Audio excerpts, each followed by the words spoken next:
Friends, എല്ലാവർക്കും എൻ്റെ ചാനലിലെ കുക്കിംഗ് വിത്ത് മേഫ്ലവറിലേക്ക് സ്വാഗതം. ഇന്ന് ഞാനിവിടെ തയ്യാറാക്കാൻ പോകുന്നത് ഒരു സ്വീറ്റാണ്. നമുക്ക് വളരെ പെട്ടെന്ന് ചെയ്തെടുക്കാൻ പറ്റുന്നതാണിത്. കോക്കനട്ട് ബർഫി അഥവാ കോക്കനട്ട് മിഠായി എന്നൊക്കെ നമുക്ക് പറയാം. ഇത് കുട്ടികൾക്കൊക്കെ വളരെ ഇഷ്ടപ്പെടും. വളരെ പെട്ടെന്ന് നമുക്ക് ചെയ്തെടുക്കാൻ പറ്റുന്നതാണ്. നമുക്കിത് എങ്ങനെയാണ് ഉണ്ടാക്കുന്നത് നോക്കാം. ഇതിന് ആവശ്യമുള്ള ഇൻഗ്രീഡിയൻസ്: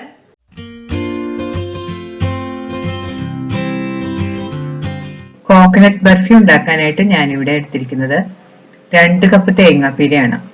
അത് ഇതുപോലെ വളരെ പൊടിയായി ചിരണ്ടിയെടുക്കണം. നിങ്ങൾ തേങ്ങയൊക്കെ ചിരണ്ടിയെടുക്കുമ്പോഴത്തേക്കും വലിയ കഷ്ണങ്ങളൊക്കെ ഉണ്ടെങ്കിൽ അതൊന്ന് മിക്സിയിലിട്ടിട്ട് പതുക്കെ അടിച്ചെടുത്താൽ മതി. ഇനി വേണ്ടത് 1 കപ്പ് പഞ്ചസാര. ബർഫിക്ക് ഒരു നല്ല മണവും ഫ്ലേവറൊക്കെ കിട്ടാൻ വേണ്ടിയിട്ട് 4 ഏലക്ക. പിന്നെ വേണ്ടത് 1/4 കപ്പ് പാലുമാണ്. നിങ്ങൾക്ക് ഏലക്കയുടെ ടേസ്റ്റ് ഇഷ്ടമില്ലെങ്കിൽ അതിന് പകരമായിട്ട് വാനില എസൻസ് 2 തുള്ളി ഉപയോഗിക്കാം. നെയ്യ് ആവശ്യത്തിന്. ആദ്യം ഏലക്കയുടെ തൊലി പൊളിച്ചു കളഞ്ഞിട്ട് ഏലക്ക ഒന്ന് പൊടിച്ചു വെക്കണം. ബർഫി ഉണ്ടാക്കാനായിട്ട് നമുക്ക് ആദ്യം ഒരു പാൻ ചൂടാക്കാം. ഇനി പാനിലേക്ക് തേങ്ങാപ്പീര ഇട്ട് കൊടുക്കാം. ഇതിലേക്ക് പഞ്ചസാരയും കൂടി ചേർത്ത് കൊടുക്കണം. ഇനി ഇതിലേക്ക് പാലും കൂടി ചേർത്ത് കൊടുക്കാം. പാലും കൂടി ചേർത്തതിന് ശേഷം നന്നായിട്ട് മിക്സ് ചെയ്ത് കൊടുക്കണം.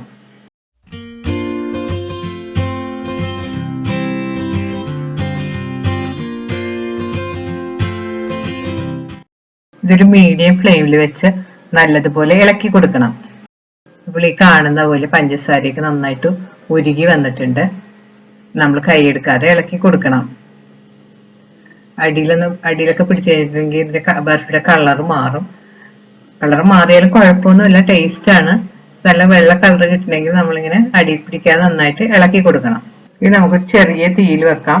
ഇനി ഇത് റെഡിയായി വരുന്ന സമയം കൊണ്ട് നമുക്ക് ഒരു പാൻ ചൂടാക്കാം. പാനിലേക്ക് കുറച്ച് നെയ്യ് ഒഴിച്ചു കൊടുക്കാം.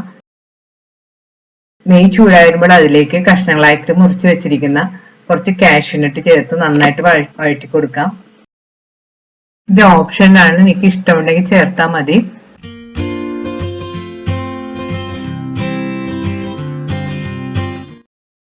കശുവണ്ടി ഒരു ബ്രൗൺ കളറായി വരുമ്പോഴത്തേക്കും സ്റ്റവ് ഓഫ് ചെയ്ത് മാറ്റി വെക്കാം.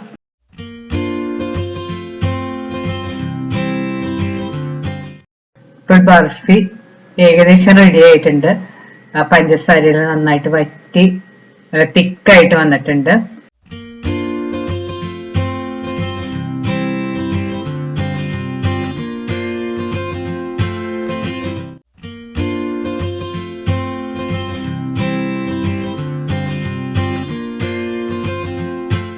ബർഫി പാകമായോ എന്നറിയാനായിട്ട് നമുക്ക് കുറച്ചെടുത്തിട്ട് കൈ കൊണ്ട് തൊട്ട് നോക്കാം.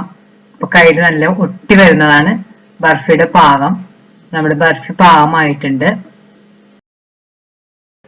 ഏകദേശം ഒരു 12-15 മിനിറ്റ് കൊണ്ട് നമുക്ക് ഈ ബർഫി പാകമായി കിട്ടും. ഇനി നമുക്ക് ഇതിലേക്ക് വറുത്ത് വെച്ചിരിക്കുന്ന കശുവണ്ടി ആ നെയ്യോടുകൂടെ ചേർത്ത് കൊടുക്കാം.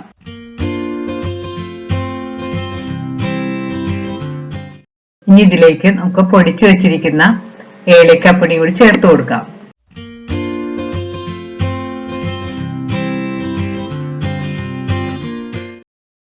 അതിനുശേഷം സ്പൂൺ കൊണ്ട് നന്നായിട്ട് മിക്സ് ചെയ്ത് യോജിപ്പിക്കണം.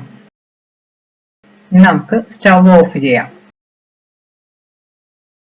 ഇപ്പോൾ ബർഫി നമ്മളിങ്ങനെ കയ്യിലെടുത്ത് നോക്കുമ്പോഴത്തേക്ക് നല്ല ഉരുട്ടി എടുക്കാൻ പറ്റുന്ന പാകമായിട്ടുണ്ട്. നല്ല കറക്റ്റ് പാകമാണ്. ഇനി നമുക്ക് ഇതുപോലൊരു പാത്രം എടുത്തിട്ട് അതിലേക്ക് കുറച്ച് നെയ്യ് തടവി കൊടുക്കാം. ഇനി ഇതിലേക്ക് റെഡിയാക്കി വെച്ചിരിക്കുന്ന ബർഫി ഇട്ട് കൊടുക്കാം.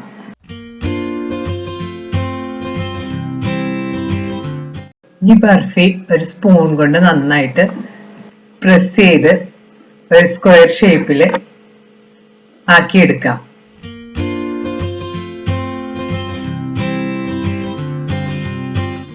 സ്പൂണിന്റെ ബാക്കിൽ കുറച്ച് നെയ്യ് തടയി കൊടുക്കാം. അപ്പോൾ ബർഫി സ്പൂണിലൊട്ടാതെ നമുക്ക് നല്ല വൃത്തിയായിട്ട് ഷേപ്പ് ചെയ്തെടുക്കാൻ പറ്റും. ഇപ്പോൾ ബർഫി ഇതുപോലെ സ്ക്വയർ ഷേപ്പിലാക്കി എടുത്തിട്ടുണ്ട്. ഇത് ചെറിയ ചൂടോടെ തന്നെ നമുക്ക് ഇഷ്ടമുള്ള ഷേപ്പിൽ കട്ട് ചെയ്ത് വെക്കാം. ഇത് കൂടുതൽ തണുത്ത് കഴിഞ്ഞിട്ടുണ്ടെങ്കിൽ നമുക്ക് കട്ട് ചെയ്യാൻ ബുദ്ധിമുട്ടാവും. ചെറിയ ചൂടോടെ തന്നെ നമ്മൾ കട്ട് ചെയ്യണം. ബർഫി നന്നായിട്ട് തണുത്ത് വന്നിട്ട് നമുക്ക് എടുത്ത് നോക്കാം. ഇതുപോലെ നല്ല പീസായിട്ട് നല്ല കട്ടിയായിട്ട് വന്നിട്ടുണ്ട്. നമുക്ക് ടേസ്റ്റ് ചെയ്ത് നോക്കാം. നല്ല അടിപൊളി തേങ്ങാ ബർഫി റെഡി ആയി കഴിഞ്ഞ് നമ്മൾക്ക് വളരെ പെട്ടെന്ന് ഉണ്ടാക്കിയെടുക്കാൻ പറ്റുന്ന ഒരു സ്വീറ്റ് ആണിത്. നിങ്ങൾ ഉണ്ടാക്കി നോക്കണം. ഈ വീഡിയോ ഇഷ്ടപ്പെടുകയാണെങ്കിൽ ലൈക്കും ഷെയറും കമന്റും ഒപ്പം സബ്സ്ക്രൈബ് ചെയ്യാനും മറക്കരുത്. Thank you.